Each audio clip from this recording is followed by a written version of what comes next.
Welcome back. This is Kin 390. Dr. Leininger here, taking over for Dr. Beckham for a few weeks longer. We've only met once in person, and so if you don't know who I am, I apologize. But if you listen to these, you'll get to know my voice, I think, pretty well. We will continue with bioenergetics today and start to dig deeper, go into those next layers, if you will, of what fuels muscle contraction and movement. A couple of housekeeping details that I'll remind you about that I shared in our little intro video. I am working from home, like most of you. I will do my best to make sure that this video is not a complete mess, but let me just show you this. This is an older picture, and this is pretty much what they're doing right now, Penny and Trooper, but you never know what they're going to get up to. So if they start making too much noise, I will pause it and return to this. I'm not going to do I shouldn't say that. I'm not going to do fancy editing. Like I said, I may pause and come back, but for the most part, I'm going to run this for about 45 minutes so that it's in manageable chunks. And if we get through that material, great, or this lecture material, great. If I have to go into kind of a part 2, we will do that as well. Last time we met, and actually the only time we met, unfortunately, we talked about big ideas. So I'm going to go back just a bit. I know we were a little bit ahead of this, but we talked about the big ideas of consuming food in terms of the macronutrients, and our body really does prefer carbohydrates and fats for energy. And we do lots of things to it. We do all sorts of conversions of that energy. And what we're really trying to do is reassemble ATP so that we can break it down again. And I did call ATP the body's energy currency. It is the only thing that you can use to break apart, and you have to break it apart, but it is those bonds within the ATP, the phosphate molecules, that have really high energy. Once you break those bonds, you can use that free energy for biological work. But the point here is that it takes a lot of steps to get that ATP reassembled. And it does start with, for the human body, the consumption of food. So we discussed the macronutrients, and we talked about the fact that carbohydrates, proteins, and fats have calories associated with them. And if something has calories, that means that it can be used to reassemble ATP. Therefore, we call the macronutrients energy yielding. Micronutrients are important. They're vital to proper physiological function, but they don't have calories associated with them, and therefore they yield no energy. Like I said, they're vital. They help processes, they help build things, but they don't lead to the direct, well, I shouldn't say that. They're used in metabolism in many ways, but they don't have themselves energy potential. So this is pretty much where we left off. The first thing that must happen is you have these macronutrients that we call carbohydrates, fats, and proteins. But there's actually a lot of different types of carbohydrates and fats and proteins. And so carbohydrates, if you're going to consume like a piece of bread or something like that that's kind of traditionally thought of as a carbohydrate, you first have to break it down into its simplest form, which is glucose. Okay, so it's broken down into what we would call substrates. That's a process all on its own.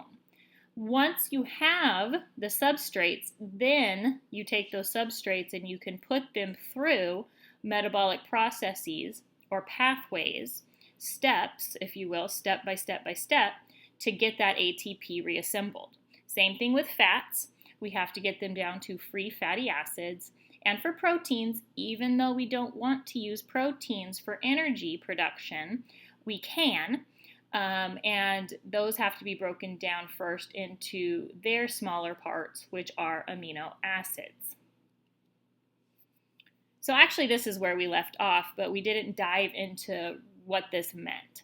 what this is showing is kind of the next layer, if you will. For those of you that weren't in class, what is it, March 12th? I think is the last or the only time we met, and I apologize if that date is incorrect. It might be March 10th. March 10th. We've got our proteins, our carbs, and our fats, and of course there's some traditional kind of thought of foods for each of those macronutrients. And what it's showing is with those arrows, let's see, can I get my cursor here?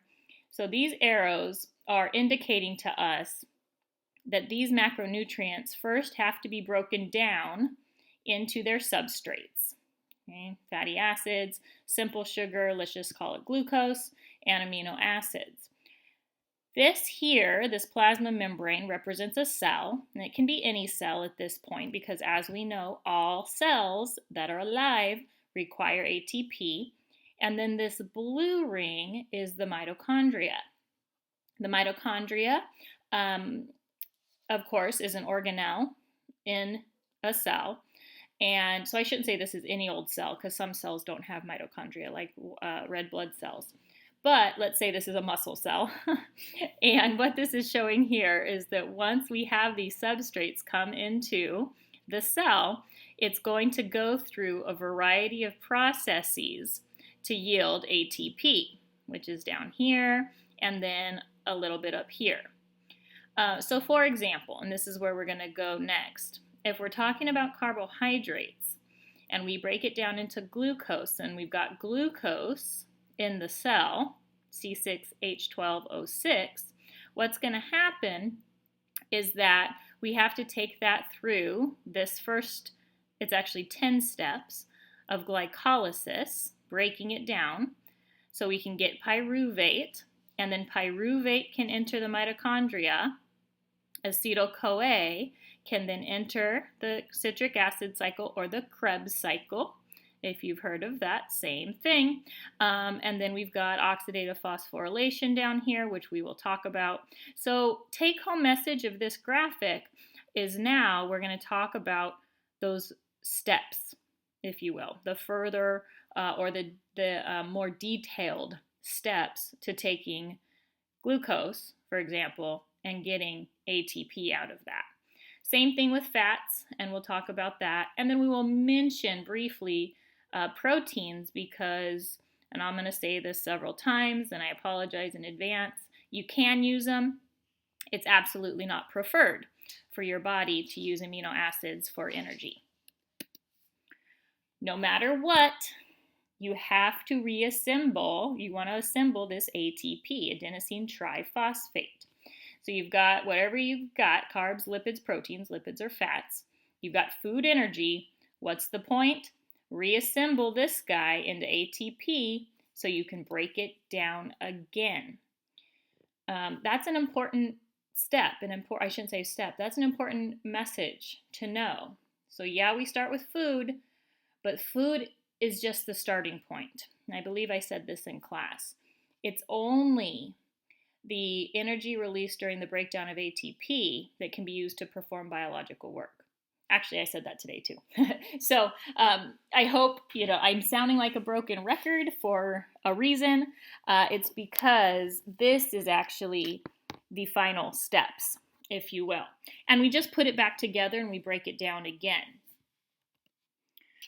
So this is another graphic. Again, we're just going to shift back and forth between left and right because of ATP. So we're going to break it down and then we're going to build it up and we're just going to go back and forth. So that's kind of what Dr. Beckham has here indicating in the middle. So you saw this graphic before, but now think of it as an energy conveyor in terms of ATP is transitioning is being broken apart to ADP and PI and then being put back together so that these coupled reactions can continually happen.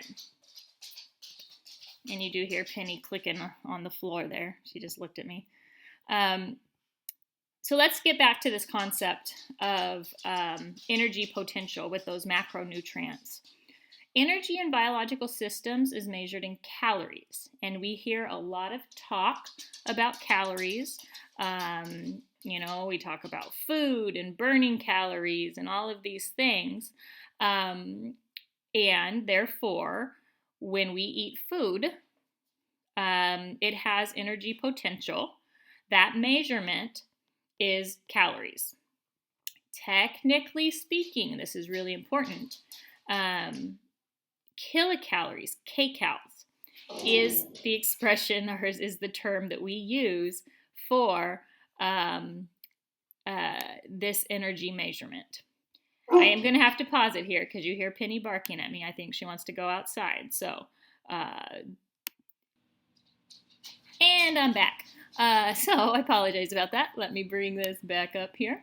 As I was saying before I was rudely interrupted by Penny, is that calories, although we have a lot of hype around it, is really a measurement. It's a measurement. And that's how we measure energy in biological systems. So technically, in exercise science, kilocalorie, is what we are talking about when most people say calories. So calorie, or a kcal, again, not the same thing, but most people are referring to a calorie when they mean kcal, is the amount of heat required to raise the temperature of 1 liter of water 1 degree Celsius. I know that's not all that exciting, but that is what it actually is, and what we're talking about here is energy potential. Technically, 1 kcal is 1,000 calories, and so maybe that's the reason why we don't talk about kcals, because it would be a lot. It'd be big numbers, if you will, on that food package. And then for those of you that are familiar, 1 kcal is 4,184 joules, which is another measurement of energy.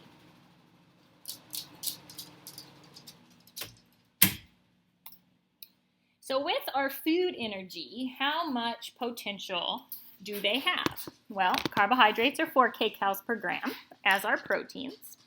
Fat, 9 kcals per gram. And alcohol, as I kind of tongue-in-cheek was talking about when we met in class, is 7 kcals per gram. And so that's the alcohol itself. Typically, when you are drinking a beverage, an alcoholic beverage, you have alcohol combined with a carbohydrate-rich item, so it's a double whammy. It usually has a lot of energy available within those beverages. Water, vitamins, minerals, no calories, so they provide no biological energy. At rest, the body uses carbs and fats for energy. However, you pretty quickly, I should say, when you get to moderate, and certainly by the time you're at intense exercise, you're going to rely mostly on carbohydrates for fuel. Protein provides little energy, but serves as building blocks for the body's tissues. So you really want to use protein for other things, but you certainly can use protein for energy if you need to. So carbohydrates, these are pretty readily available if you eat a balanced diet, and in general are considered easily metabolized. They're of the metabolic pathways that are going to resynthesize ATP. There's some pretty simple ones in there. So once you ingest carbohydrate and you break it down to glucose, then it's transported as glucose in your blood. And I'm sure you guys have heard of blood glucose levels, right? I mean, that is when they're too high, that's how people get diagnosed with diabetes. But what happens is that this glucose travels around and we can store it. When we store it in the human body, that is called glycogen. And there are 2 storage sites in the human body, muscles and liver. So you actually have quite a bit stored in your muscles. Obviously, you have a lot of different muscles, and you'll store glycogen in those. And then you will store some in the liver as well.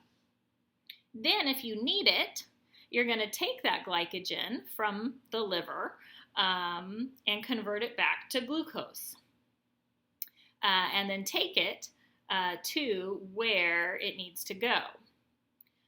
Glycogen stores are limited, so you can only store a couple hours worth actually. So once you run out of this, it can really affect your performance because, as I've already mentioned, you do need carbohydrate for intense activity.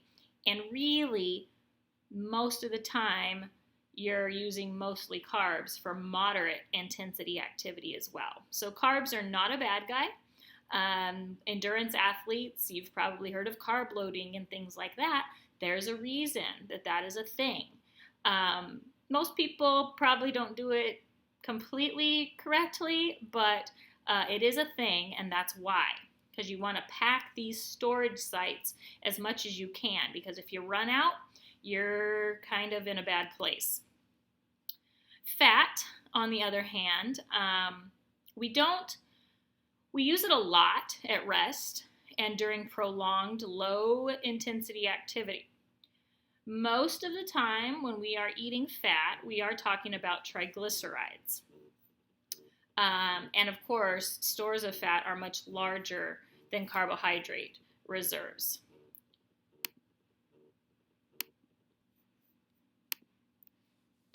Sorry about that, I clicked out of that. So our fat stores are much larger than your carbohydrate reserves. However, fat is a lot harder to metabolize than carbohydrate. So we would call that less accessible, if you will, because you have to also break that down. You have to reduce it to glycerol and 3 fatty acids, as you see here on the bottom right-hand corner, because then you have to take those free fatty acids to put together the ATP. The glycerol head is used as well. We shuttle it into the cell and use it in glycolysis. So we do consider fat as a limited, it's limited, and it's not an immediate energy source because it's real slow. It takes a lot of time. So if you're doing something really quickly, you typically, you're not using fat. You're going to have to use another source to assemble ATP. And then finally, proteins. We can use them, as I've mentioned several times, but typically what has to happen is one of several steps. So what you have to do is you can actually take an amino acid and convert it to glucose by gluconeogenesis. There are several gluconeogenic processes in the body. And what gluconeogenesis means is that you can assemble a glucose from a non-carbohydrate source, essentially. So we can make a glucose, which is a totally different substrate than amino acids, but we have to convert that. You can also generate free fatty acids through lipogenesis, so you can create them, but this happens in starvation. And then basic units, amino acids, can be used for energy, but really it's limited, except in times of starvation or really, really long endurance type activities will you shift and use a little more protein. And even then, if you're a well-fed human, meaning a balanced diet that has carbohydrates and fats, then you're still going to limit this. It just may be a little bit more, let's say if you're doing like a 50-mile race or a 100-mile race. And yes, people do that on foot, on bikes, on all sorts of things. So no matter what though, what you're doing is the breakdown of this food stuff is to supply energy for the resynthesis of ATP, or the reassembly. And that's pretty much the termage I will use from now on, is we're going to talk about resynthesizing ATP. Here's a little bit of a closer look at an ATP molecule and how it is assembled or arranged, if you will. So we've got that adenosine head. I don't want to call it a head. It's a backbone. And then we have these really high energy bonds. You can see here, high energy bond, high energy bond, high energy bond between these phosphates, so 3 phosphates. So we've got our ATP here, and on picture B, it's showing the enzyme ATPase that will be used, the enzyme that is going to break that last bond. And when you break that last bond, look at that. That energy is released from that breakdown. So it's a high energy containing compound that's located in every cell and in the cytoplasm of every cell, so the jelly-like component. It has that adenosine and 3-phosphate groups. They're held together by high energy bonds, as I just discussed over the picture. The energy that held it to the rest of the molecule is free. Yes, that is Trooper choking on his food. He's okay. You okay, bud? This is quite an adventure, y'all. I hope you're holding up as well as we are here. Okay. So for example, ATP is attached to the head of myosin. Remember excitation, contraction, and the power stroke? And sliding filament theory. So you have an ATP molecule attached to the head of myosin, and when that ATP is split, the energy given off causes the myosin head to move. So that's that power stroke. And it actually just reassembles and then breaks down again. And so while you're doing this power stroke, it's kind of just doing that fluctuation of reassemble, back together, while the power strokes are happening. Right? It's really quite cool. The supply of ATP is extremely limited within a cell. And this is a fun fact, I think. The reason that you might be thinking at this point, we haven't talked about the process yet, but you might be thinking to yourself, wow, this seems like a lot of steps and a lot of work to reassemble one molecule. And it is, but there's a reason for it. So ATP as a molecule is very heavy. So you don't want actually to carry around all of the ATP that you need all day, because it's actually probably going to double your weight, your body weight, for one day. So let's say, theoretically speaking, that overnight, this doesn't happen, but let's say overnight you could create and store all the ATP that you were going to use the next day. You would wake up twice as heavy. So if you weigh 150 pounds, you'd wake up and be about 300 pounds, maybe a little less, okay, like maybe 250. But obviously completely impractical. So we're going to store a little, and then we're just going to keep reassembling it, resynthesizing it. So that's storage. Couple of questions for you. Can we store enough ATP to support exercise? Well, you're probably thinking yes, considering that we do it. And then what about like 15 minutes worth of walking? That may be a little bit of a trickier question, actually. No, you can't. So check this out. So the cost of walking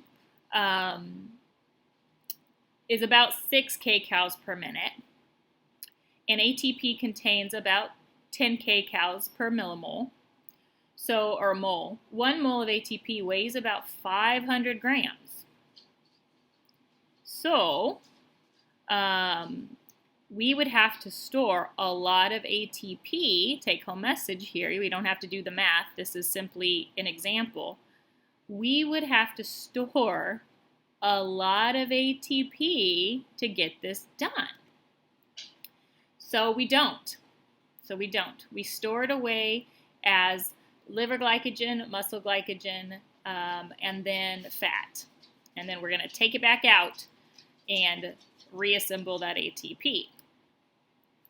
So I'd like to go back here real quick, actually, and look at just how much we store.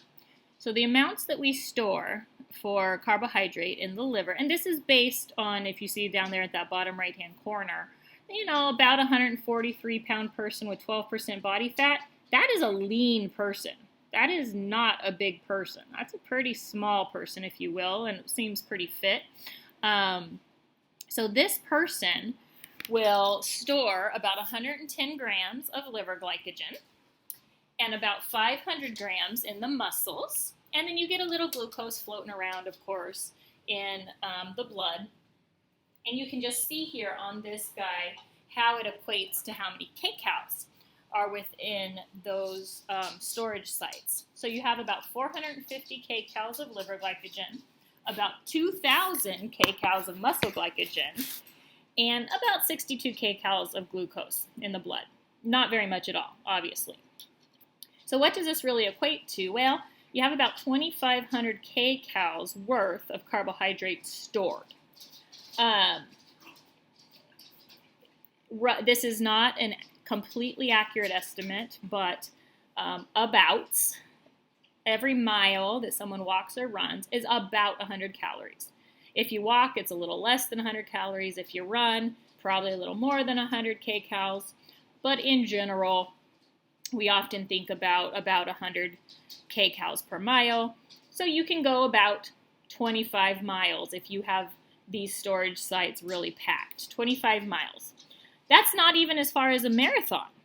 So if you're pursuing a marathon or you're running a marathon that is pretty high intensity, if you're going at a pretty good clip, you will actually run out of glycogen during the race.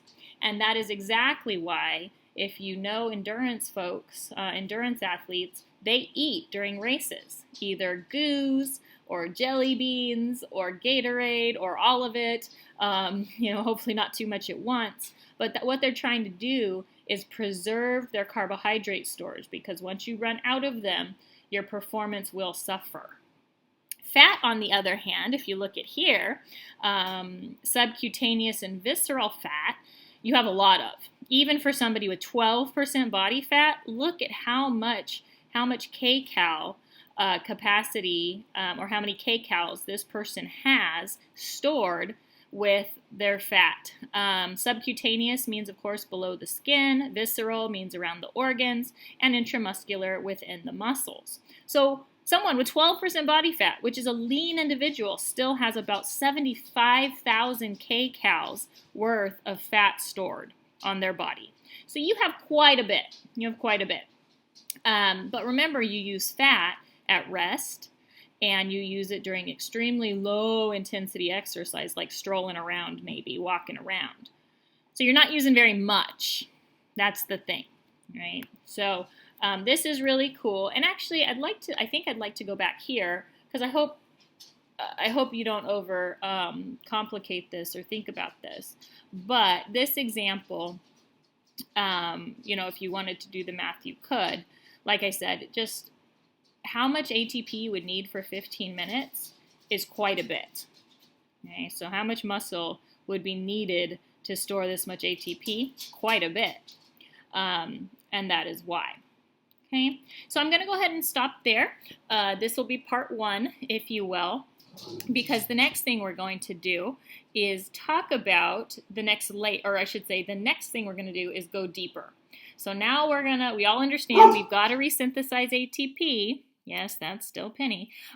We have to resynthesize ATP, but what we're going to have to do is these metabolic pathways.